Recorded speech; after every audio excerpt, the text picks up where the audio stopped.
भले ही देश में बढ़ती बेरोजगारी आज भी एक बड़ा मुद्दा है, लेकिन आंकड़े कुछ और ही बयां कर रहे हैं। आंकड़ों के मुताबिक देश में बेरोजगारी दर में बड़ी गिरावट देखने को मिली है। खासकर महिलाओं और गांव की स्थिति में बड़ा सुधार आया है।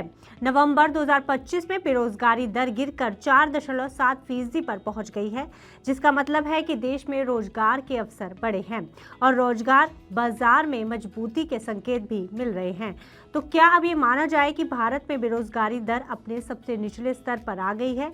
इन आंकड़ों का इकोनॉमी पर क्या असर देखने को मिलेगा, आइए बात करते हैं इस वीडियो में। नमस्कार, मैं हूं गुंजन मित्तल और आप देख रहे हैं money 9। Periodic labour force survey के ताजा आंकड़ों के मुताबिक नवंबर 2025 में 15 साल और उससे ऊपर उम्र वाले लोगों में बेरोजगारी दर 4.7% पर आ गई है, जो अक्टूबर महीने के 5.2% से कम है।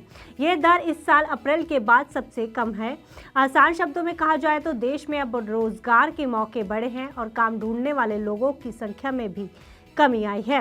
इस पीरियड में गांव में सबसे ज्यादा सुधार देखे गए हैं। गांव में बेरोजगारी दर 3.9% पर आ गई है, जो सबसे कम स्तर है। वहीं शहरों में बेरोजगारी 6.5% पर रही है, जो अप्रैल के बराबर ही निचले स्तर पर है। यानी गांव में रोजगार की स्थिति बेहतर हुई है। शहरी इलाकों के मुकाबले ये एक अच्छा संकेत है कि देश में शहरी अर्थव्यवस्था के साथ साथ अब ग्रामीण अर्थव्यवस्था भी मजबूत हो रही है। वहीं महिलाओं ने बाजी मारते हुए अपनी स्थिति में सुधार किया है। इस महीने महिलाओं की रोजगार दर में काफी सुधार देखा गया है। 15 वर्ष से ज्यादा उम्र वाली महिलाओं की बेरोजगारी दर अक्टूबर में जहां 5.4% थी, लेकिन नवंबर में ये घटकर 4.8% तक पहुंच गई है। गांव में महिलाओं की बेरोजगारी दर सिर्फ 3.4% तक ही रही है।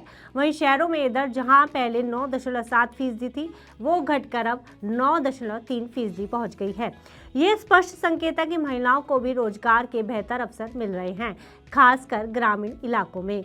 वहीं पुरुषों की बात की जाए तो पुरुषों की स्थिति भी बेहतर हुई है। पुरुषों में बेरोजगारी दर 5.1% से घटकर 4.6% पर आ गई है। गांव में पुरुषों में बेरोजगारी दर जहां 4.1% रही है, वहीं शहरों में ये दर 5.6% रही है। तो कुल मिलाकर पुरुषों में भी रोजगार के मौके बढ़े हैं, खासकर ग्रामीण इलाकों में। इस रिपोर्ट के मुताबिक इस महीने LFPR और WPR में भी सुधार देखने को मिला है। LFPR यानी लेबर फोर्स पार्टिसिपेशन रेट, यानी काम की तलाश या नौकरी में लगे लोगों का हिस्सा 55.8% तक बढ़ गया है, जो अप्रैल के बाद सबसे ऊंचा स्तर है। वहीं WPR यानी वर्कर पॉपुलेशन रेशियो, यानी असल में काम कर रहे लोगों का हिस्सा 53.2% तक बढ़ गया है, जो पिछले महीनों की तुलना में काफी अच्छी बढ़ोतरी को दिखाता है। वहीं गांव में WPR 56.3% तक पहुंच गया है, जो बताता है कि ग्रामीण इलाके में काम मिलने वाले लोगों की संख्या बढ़ी है।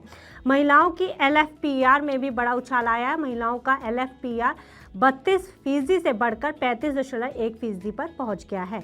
खासकर गांव की महिलाओं का LFPR बढ़कर 39.7% तक पहुंच गया है, जो ये दिखाता है कि देश में महिलाएं पहले से ज्यादा काम के लिए तैयार और सक्रिय दिखाई दे रही हैं। लेकिन सवाल ये उठता है कि क्या ये स्थायी सुधार है? हालांकि आंकड़े बेहद सकारात्मक हैं। कुछ विशेषज्ञ मानते हैं कि पीरियडिक लेबर फोर्स सर्वे के मासिक आंकड़ों में मौसम सर्वे का तरीका और अस्थायी बदलाव भी असर डाल सकते हैं, लेकिन इतना जरूर है कि लगातार सुधार होने का ट्रेंड दिखाई दे रहा है। खासकर 4 महीनों में LFPR और WPR बढ़ रहे हैं, जो दिखाते हैं कि देश में बेरोजगारी लगातार घट रही है। ऐसे में जब देश में बेरोजगारी घटेगी तो अपने आप ही अर्थव्यवस्था को मजबूती मिलेगी।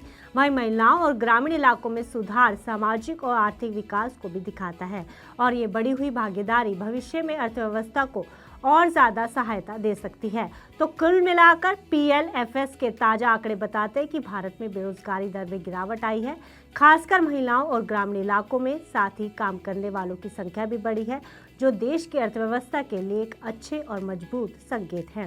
फिलहाल इस खबर में इतना ही। आप बिजनेस से जुड़ी अन्य खबरों के लिए देखते रहिए मनी 9।